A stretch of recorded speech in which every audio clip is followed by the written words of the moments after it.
Bonjour tout le monde, bonjour et bienvenue. Bienvenue sur le live des Jedi. Les Jedi de la formation. On est super content de vous retrouver aujourd'hui. Alors c'est un live un petit peu particulier. Comme vous voyez, je suis seule dans mon bureau, dans mon grand bureau. Et moi, je squatte un box chez l'un de nos clients. Et après, je les rejoins à la plage pour aller manger. Ouais, ça va, il y a pire comme métier. Hein. C'est l'avantage un peu de notre métier aussi, c'est de pouvoir se déplacer et de pouvoir profiter un peu de temps en temps des moments qui s'offrent à nous. Exactement. Alors, si vous nous rejoignez, venez nous faire un petit coucou comme d'hab dans le chat. On aime bien savoir qui est là, on aime bien vous saluer aussi, c'est important pour nous. Si vous nous regardez en replay, n'hésitez pas, replay coucou, c'est pareil, on est là. On répond, on est toujours avec vous, on vous suit.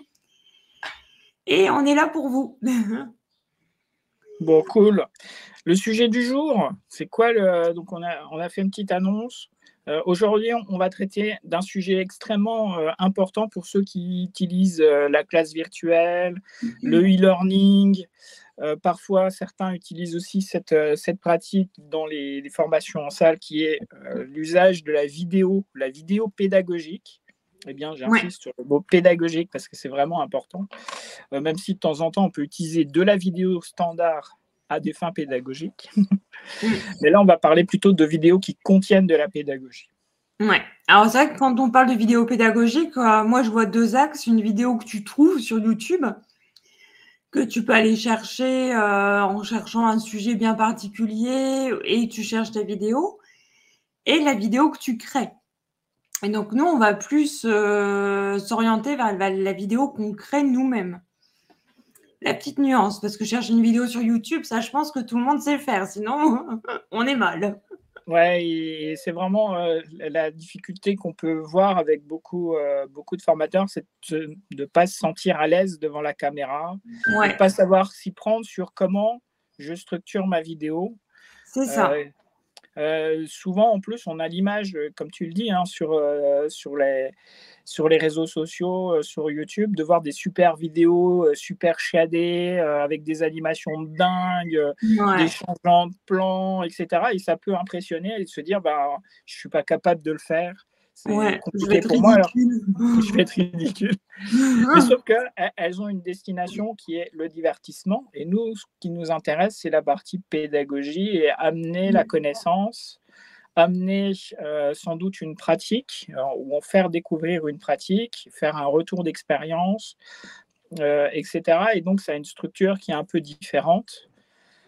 Et on voulait justement partager quelques astuces. Mais c'est pareil, donc ramener de la pédagogie, mais sans devenir un vieux prof à lunettes avec une pipe et une règle en bois, quoi, sans être chiant. J'ai les lunettes, mais j'ai pas la pipe et j'ai pas la règle en bois. Non, ça va. T'en as un sur trois. C'est vrai, c'est pas parce qu'on parle de pédagogie qu'on doit être ennuyeux à mourir, quoi. C'est ça, c'est de se retrouver à s'ennuyer même parfois soi-même pendant qu'on tourne la vidéo. Donc... Ça, c'est le pire. Et le point important aussi que je voulais soulever, c'est que comme on est des formateurs, on a l'habitude de la pédagogie, on a l'habitude du groupe, et je sais que la caméra, elle intimide. C'est-à-dire qu'on n'a pas de retour comme on pourrait avoir avec le groupe, c'est-à-dire qu'on n'a pas de retour sur... il suffit qu'on fasse quelque chose qui interloque notre audience, là, nos participants. On a un retour direct quand on est en salle ou en classe virtuelle. Mais ce n'est pas le cas quand on est en train de faire la vidéo. On n'a pas de retour, on ne peut pas savoir si ça choque. Et le retour est différé parce que si on a des commentaires sur la vidéo ou des messages de nos apprenants, bah, ça veut dire que là, on est obligé de refaire le travail. Et du coup, de nouveau, on se retrouve dans le Ouais, stress. ah ouais, c'est ça. Là, ça me fait penser à un truc. Venez nous dire dans le chat si vous construisez ou si vous avez déjà pensé à construire une vidéo pédagogique. Est-ce que vous construisez vos propres vidéos ou est-ce que vous y avez déjà pensé?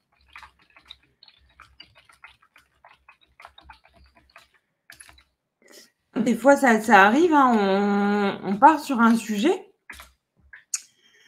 On a envie d'une vidéo bien précise, avec des termes bien précis ou une thématique bien précise. Et on passe des heures de recherche sans trouver, en fait, hein, le Graal, la vidéo qu'il nous faut, ce qui nous manque.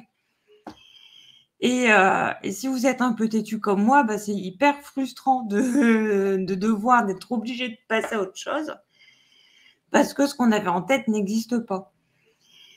Et justement, au lieu de passer à autre chose, de chercher un autre type de support, pourquoi pas voilà, créer sa vidéo et y mettre exactement le contenu qu'on a envie d'y mettre. Exactement. Et puis surtout de le construire avec notre façon, notre vision, Ouais. la façon dont on perçoit le concept, avec nos mots, etc. Et sachant que le formateur est l'élément principal en fait dans une formation, c'est les gens viennent pour le contenu, mais ils viennent aussi pour le formateur. Et si Ouais. ça accroche pour le formateur, d'autant plus que si vous faites du e-learning, les gens vont plutôt vous regarder au travers des vidéos. Donc, ils vont accrocher par rapport à la façon dont vous présentez les choses. Ouais. Il faut être le plus naturel possible. Ouais.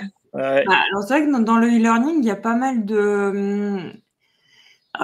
C'est pareil, il y a deux façons de voir le e-learning, soit beaucoup de texte et puis des questions, où là, clairement, au bout d'un moment, voilà, les gens sont rapidement chiés et abandonnent vite la formation. Et il y a le e-learning un peu plus collaboratif, un peu plus humain, où on peut avoir des espèces de slides avec une voix derrière, ce qui permet quand même d'animer un peu plus. Et le must du must, avoir quelqu'un physiquement qui présente les choses. Et c'est vrai que ça apporte justement le côté humain qui manque cruellement à l'e-learning. Sachant Encore qu'en plus, dans les que vidéos, la présentation soit top. Ouais. Et dans ces vidéos-là, là où on est en physique, on peut utiliser l'espace pour présenter des choses, comme ça, par exemple. Mais en plus, on peut y incruster dans le montage des images supplémentaires pour faire marquer les esprits encore plus que ce qu'on pourrait faire dans le cadre de juste une présentation. Même si la présentation, c'est le truc le plus simple à faire en termes de réalisation et que beaucoup peuvent le réaliser rapidement. Mais dans ceux qui veulent aller beaucoup plus loin, apporter encore plus d'effets visuels, etc., de venir rajouter des images dans le montage, vont venir étayer, rajouter, supporter le concept qu'on est en train de faire. Il y en a même qui vont mixer les trucs. Tu disais la partie physique, mais ça peut être aussi des petits moments un peu sympas, un peu ludiques, avec des Tiny Toons. Ça me fait penser aux petites vidéos de dessins animés où en fait on présente une situation, la façon de le résoudre, etc. Et ça peut être quelque chose qui peut être intégré.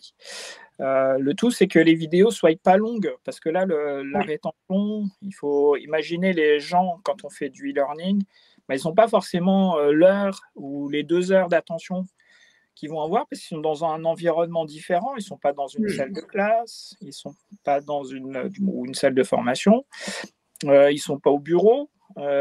Généralement, la plupart sont chez eux et ils ont dans leur environnement beaucoup de sollicitations externes et du coup, ils n'ont pas beaucoup de temps à consacrer. Donc, les vidéos doivent être courtes. C'est super important. Courte, bien écrite, rythmée. Il y a un petit boulot quand même, il y a un petit travail derrière.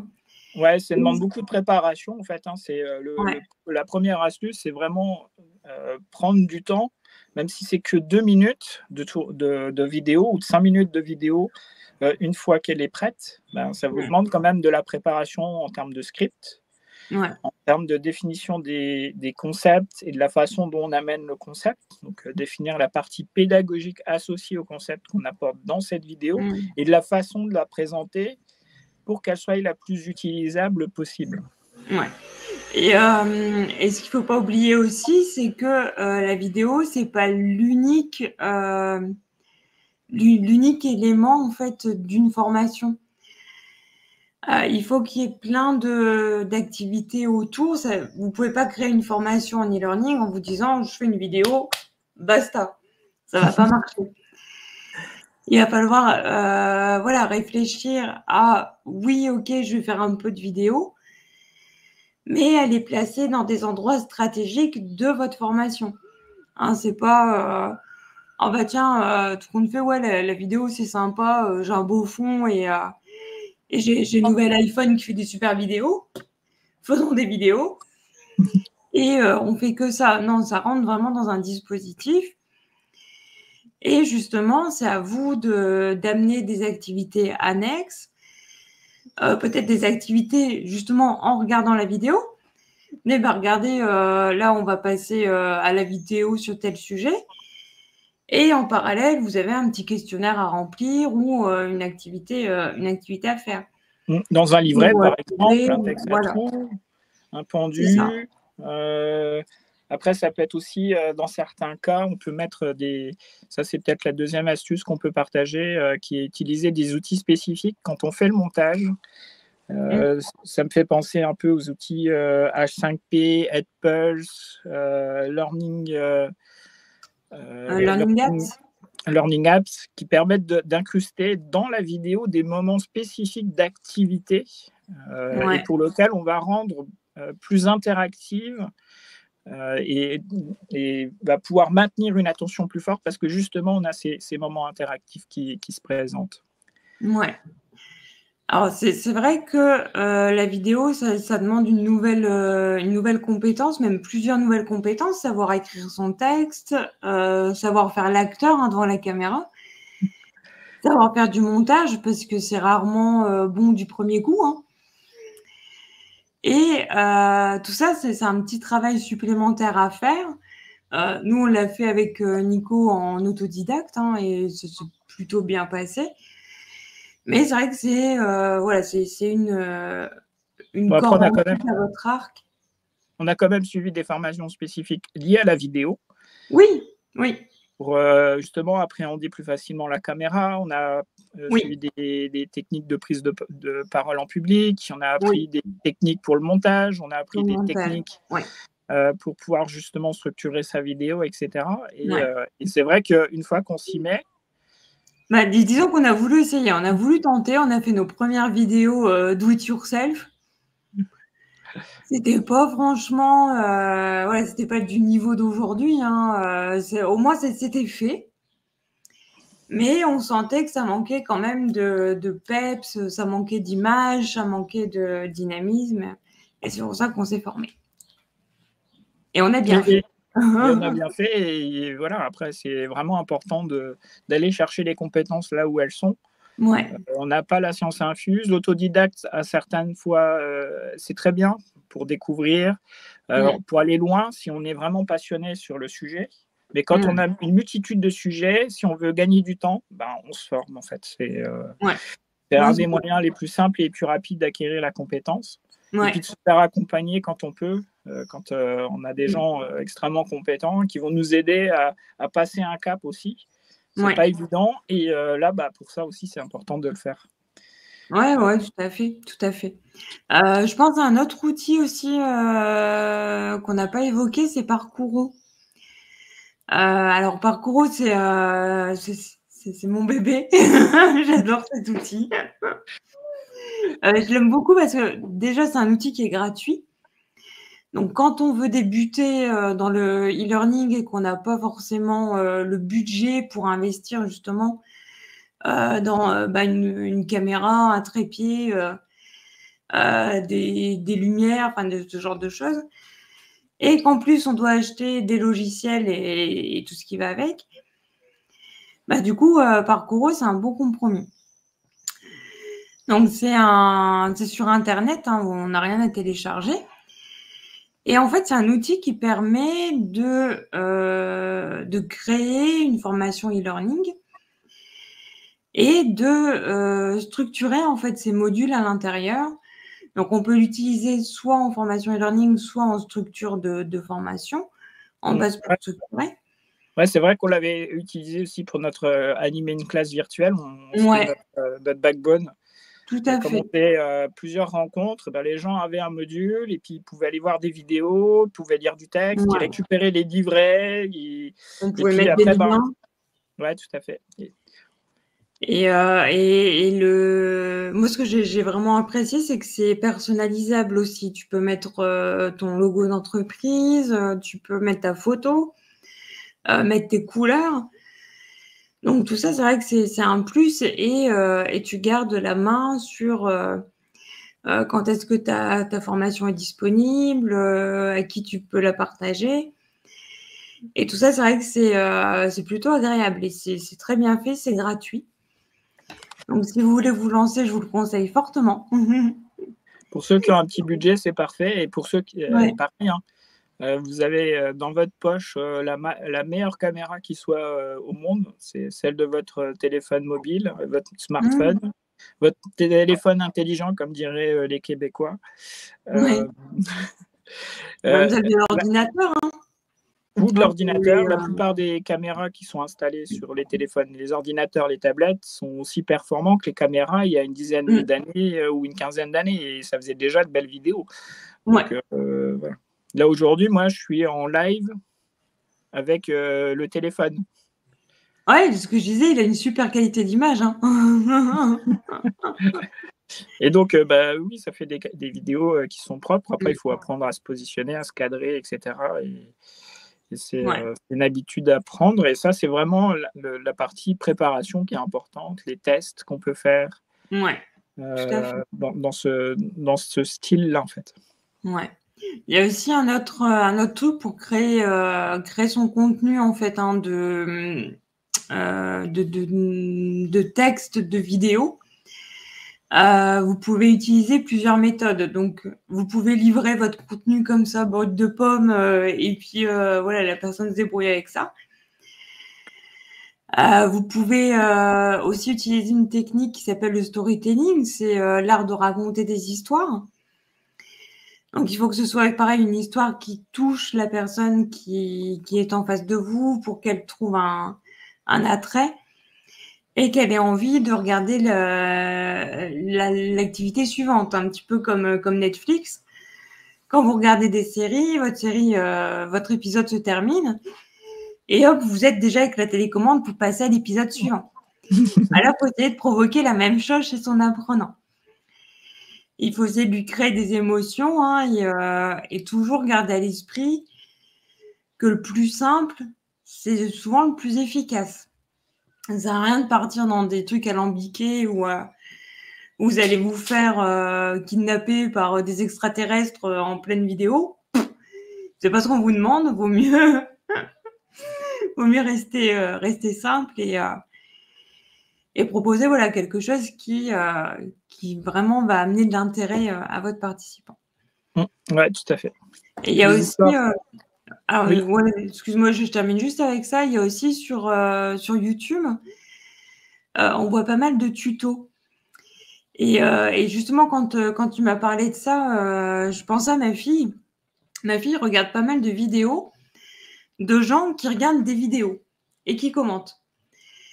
Et elle a un attrait pour ça, elle est capable de passer, si je l'arrête pas, elle pourrait passer 8 heures devant son PC à regarder ça. Et je me suis dit: «Pourquoi pas aussi, sur une des vidéos, histoire de changer un petit peu de casser un petit peu le rythme».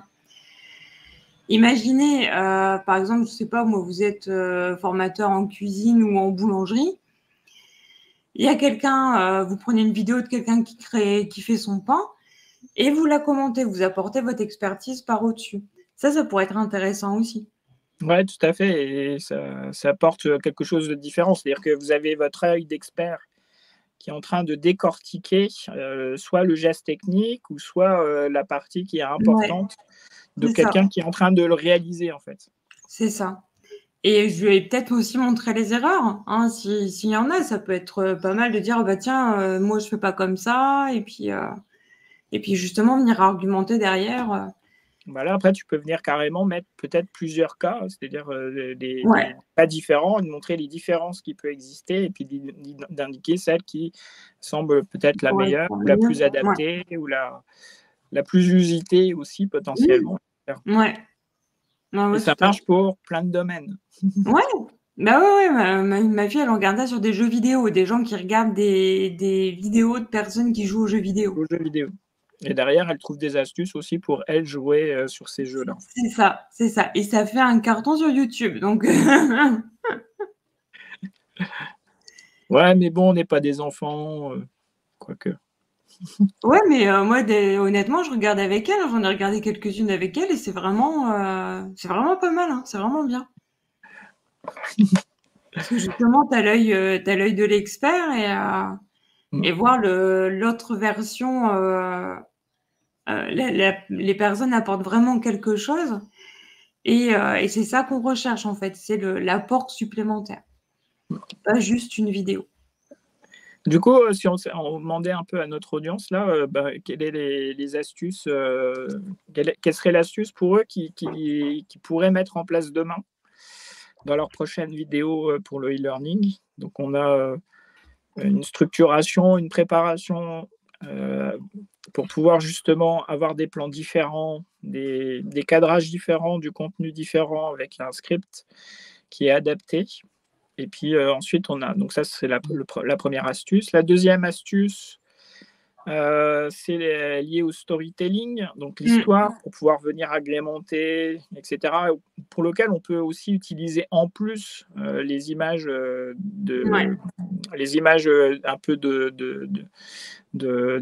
toons, de dessins animés. Ensuite, on a en troisième astuce, c'est les activités, venir rendre actif la personne qui regarde la vidéo en notant peut-être des choses spécifiques dans un livret, etc., faire des jeux, Mmh mh. etc. Alors, si vous êtes en classe virtuelle, ça tombe bien, Céline a publié mardi un Caden, donc c'est parfait. Vous faites Oui, regarder une vidéo, remplir un petit texte, chacun regarde chacun une vidéo sur une partie d'un contenu, et puis d'appliquer le Caden dans ce cadre-là, en classe virtuelle, par exemple. je vais mettre le lien en même temps. On a ensuite, comme astuce un peu bonus, qu'on n'avait pas prévu de partager, du moins on n'avait pas identifié comme quelque chose qui pouvait être partagé, c'est, d'avoir des vidéos où vous commentez, Mmh. donc l'œil d'expert qui peut être quelque chose, d'important. Et puis, il y en a un qu'on n'a pas forcément, parlé, mais qui est extrêmement important, qui est qui peut-être le cinquième bonus, le cinquième astuce que je peux vous donner, c'est lié au mental. Ah En oui. fait, c'est l'histoire de mental, de s'imaginer en fait la petite astuce, hein, comme souvent le blocage, c'est la caméra, c'est Mmh. de prendre c'est de conditionner pardon, son cerveau et de s'imaginer quelques minutes avant de tourner, en fait, que vous êtes en salle de classe, en salle de formation, que vous avez le dernier public qui vous a enchanté, qui a été Mmh. le groupe, la formation exceptionnelle que vous avez Ouais. eue. Imaginez que vous êtes de nouveau dans cette salle-là, et puis bah, vous allez tourner là juste derrière une fois que vous êtes remémoré les émotions que vous avez eues Mmh. pendant ce temps-là, en fait. Alors un petit tips, vous pouvez aussi, très bien découper des petites photos. Par exemple, moi, j'ai ça sur mon ordinateur. À côté de ma webcam, j'ai 2 petites photos de personnages, qui me font des grands sourires, des humains, comme vous et moi et qui me sourient et du coup, ça m'oblige, plutôt que de regarder l'écran, de regarder la webcam et de me dire: «C'est à eux que je parle».